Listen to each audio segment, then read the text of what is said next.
हरे कृष्णा दोस्तों, कैसे हैं आप लोग। और एक बार फिर से आप सभी लोगों का मेरे चैनल पर हार्दिक स्वागत। तो दोस्तों, आज है छोटी बग्वाल और आज है हरि प्रबोधिनी एकादशी और साथ में है तुलसी विवाह।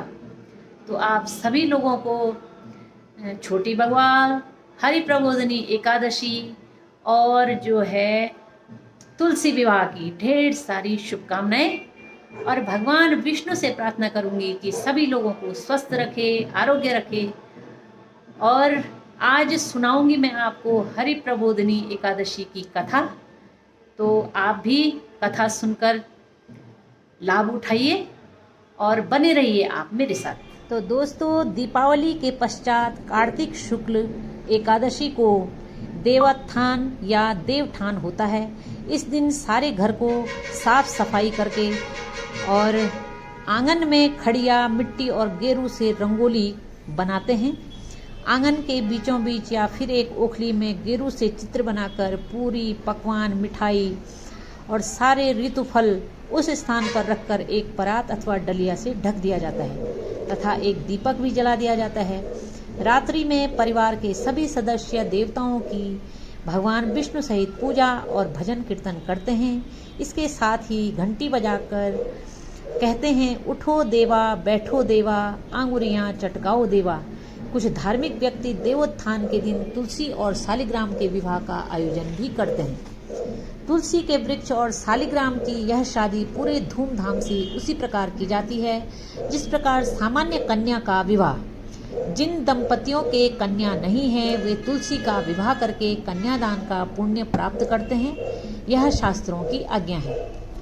नारद जी ने जगत पिता ब्रह्मा जी से पूछा, हे पितामह, कार्तिक के शुक्ल पक्ष की एकादशी को भगवान विष्णु 4 मास के शयन के पश्चात उठते हैं।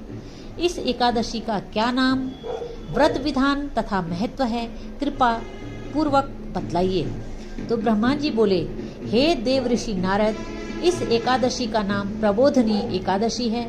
सभी पापों को हरने, पुण्य एवं मुक्तिदायिनी इस प्रबोधिनी एकादशी की महिमा अनंत है। पृथ्वी पर गंगा की प्रभुत्ता और समुद्रों तथा तीर्थों का प्रभाव तभी तक रहता है जब तक कार्तिक की विष्णु प्रबोधिनी एकादशी तिथि नहीं आती।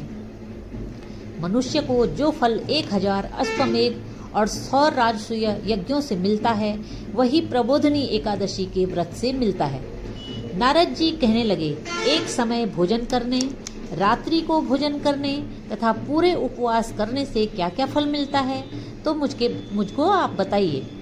ब्रह्मा जी बोले, हे पुत्र नारद, एक बार भोजन करने से 1 जन्म, रात्रि को भोजन करने से 2 जन्म तथा पूरे दिन उपवास करने से 7 जन्मों के पाप नष्ट हो जाते हैं। जो वस्तु न मिल सके और दिखाई न दे वह भी हरि प्रबोधिनी एकादशी का व्रत करने से प्राप्त हो जाती है। सुमेरु और मंदराचल के समान भारी पाप तथा अनेकानेक पूर्व जन्मों में किए गए संपूर्ण पाप भी इसके व्रत के क्षण भर में नष्ट हो जाते हैं। विधि पूर्वक थोड़ा सा पुण्य कर्म भी बहुत फल देता है, परंतु विधि रहित चाहे अधिक किया जाए तो भी उसका फल कुछ नहीं मिलता। संध्या न करने वाले नास्तिक, वेद निंदक, धर्म शास्त्रों को दूषित करने वाले, पाप कर्मों में रत, धोखा देने वाले, ये सब चांडाल के समान होते हैं। जो विधवा अथवा साध्वी ब्राह्मणी का भोग करता है उसका कुल नष्ट हो जाता है, पर स्त्रीगामी के संतान नहीं होती और उसके पूर्व जन्म के संचित श्रेष्ठ कर्म भी नष्ट हो जाते हैं। जो गुरु और ब्राह्मणों से अहंकार युक्त बात करता है वह भी धन और संतान से हीन होता है। भ्रष्टाचार करने वाले, चांडाली से भोग करने वाले, दुष्ट और नीच पुरुष की सेवा या संगति से प्राप्त हुए समस्त पाप भी हरि प्रबोधिनी एकादशी के व्रत से नष्ट हो जाते हैं। हे नारद, जो मनुष्य अपने मन में हरि प्रबोधिनी एकादशी व्रत करने का संकल्प मात्र करते हैं उनके 100 जन्मों के पाप नष्ट हो जाते हैं। और जो रात्रि जागरण करते हैं उनकी आने वाली 10,000 पीढ़ियां स्वर्ग में जाती हैं। वे नरक के दुखों से छूटकर प्रसन्नता के साथ विष्णु लोक को जाते हैं। ब्रह्मा हत्यादि जैसे पाप भी इस व्रत के प्रभाव से नष्ट हो जाते हैं।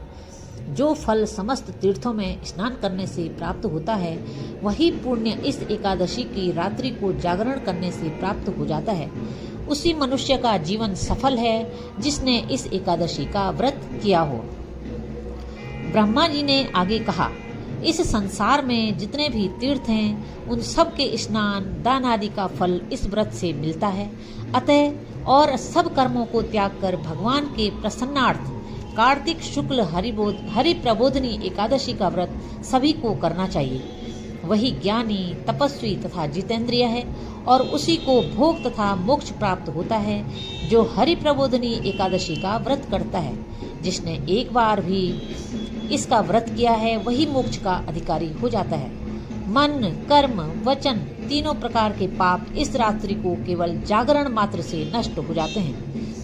हरि प्रबोधनी के दिन जो मनुष्य भगवान के प्रसन्नार्थ स्नान, दान, यज्ञ आदि करते हैं, वे अक्षय पुण्य को प्राप्त होते हैं। इस एकादशी का व्रत करने मात्र से मनुष्य के बचपन, यौवन और वृद्धावस्था में किए हुए संपूर्ण पाप नष्ट हो जाते हैं। इस रात्रि में जागरण करने का फल चंद्र ग्रहण अथवा सूर्य ग्रहण के समय पुष्कर में स्नान करने से 1000 गुना अधिक है। जो मनुष्य प्रबोधनी एकादशी का व्रत नहीं करते, उनके सब पुण्य व्यर्थ हैं। अतः हे नारद, तुमको भी विधि पूर्वक यत्न के साथ इस व्रत को अवश्य करना चाहिए।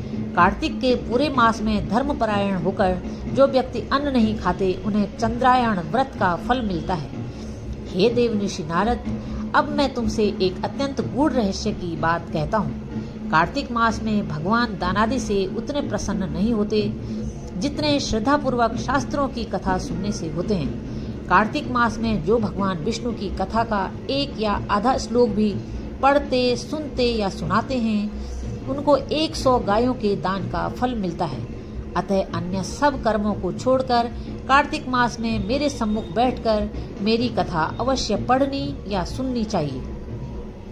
इस मास में शास्त्रों की कथा कहने और सुनने से 10,000 यज्ञों का फल मिलता है और साथ ही सब पाप भी नष्ट हो जाते हैं। जो नियम पूर्वक हरि कथा सुनते हैं, वे 1000 गोदान का फल पाते हैं। जो मनुष्य भगवान की कथा सुनने के पश्चात वाचक को अपनी सामर्थ्यानुसार दक्षिणा देते हैं, उनको सनातन लोक मिलता है। ब्रह्मा जी के ये वचन सुनकर नारद जी ने कहा, हे भगवान, हरि प्रबोधनी एकादशी के व्रत की विधि तथा महात्म्य विस्तार पूर्वक समझा कर कही। ब्रह्मा जी कहने लगे, ब्रह्म मुहूर्त में 2 घड़ी रात्रि शेष रहते उठकर शौच आदि से निवृत्त होकर दंत धावन आदि करके नदी, तालाब, कुआं, बावड़ी या घर में जैसा भी संभव हो स्नान करें। फिर भगवान की पूजा करके कथा सुने और व्रत का नियम ग्रहण करें। भगवान से विनय करें, हे प्रभु, आज निराहार रहकर व्रत करूंगा, दूसरे दिन द्वादशी को भोजन करूंगा, अतएव आप मेरी रक्षा कीजिए। तत्पश्चात भक्ति भाव से व्रत करें। रात्रि को भगवान के आगे जागरण, नृत्य, गीतादि करने चाहिए। प्रबोधनी एकादशी को कृपणता त्याग कर पुष्पों, फलों, धूप, दीप, नैवेद्य आदि से भगवान का पूजन करना चाहिए। शंख में जल भरकर भगवान को अर्घ्य दें। इसका समर्थ तीर्थों से करोड़ गुना फल प्राप्त होता है। जो मनुष्य अगस्त्य के पुष्प से भगवान का पूजन करते हैं, उनके आगे इंद्र भी हाथ जोड़ता है। कार्तिक मास में बिलपत्र से भगवान का पूजन करने से मुक्ति प्राप्त होती है। कार्तिक मास में तुलसी से भगवान का पूजन करने वालों के 10,000 जन्मों के पाप नष्ट हो जाते हैं। तुलसी का दर्शन, स्पर्श, नमस्कार, स्तुति, रोपण, जल से सिंचन और प्रतिदिन पूजन तथा आरती करने वाले तथा कथा सुनने वाले करोड़ों युग तक विष्णु लोक में निवास करते हैं। जो तुलसी का पौधा लगाते हैं, उनके परिवार में उत्पन्न होने वाले प्रलय काल तक विष्णु लोक में निवास करते हैं। हे मुनि, रोपी हुई तुलसी जितनी जड़ों का विस्तार करती है, उतने ही 1000 युग पर्यंत तुलसी रोपण करने वाले के सुकृत का विस्तार होता है। जिस मनुष्य की रोपण की हुई तुलसी की जितनी शाखा, प्रशाखा, बीज और फल पृथ्वी पर बढ़ते हैं, उसके उतने ही कुल 2000 कल्प तक विष्णु लोक में निवास करते हैं। हरि पूजा में पुष्पों के महत्व का वर्णन करते हुए ब्रह्मा जी ने कहा, हे वत्स, जो कदम के पुष्पों से विष्णु का पूजन करते हैं वे कभी यमराज के दर्शन नहीं करते।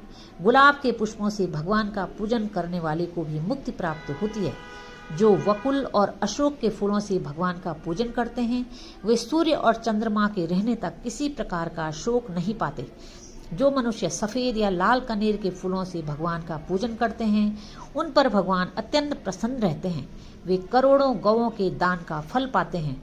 जो दूब के अंकुरों से भगवान की पूजा करते हैं उन्हें 100 गुना फल प्राप्त होता है। जो शमी के पत्र से अथवा चंपा के फूलों से भगवान का पूजन करते हैं वे मनुष्य फिर संसार में नहीं आते।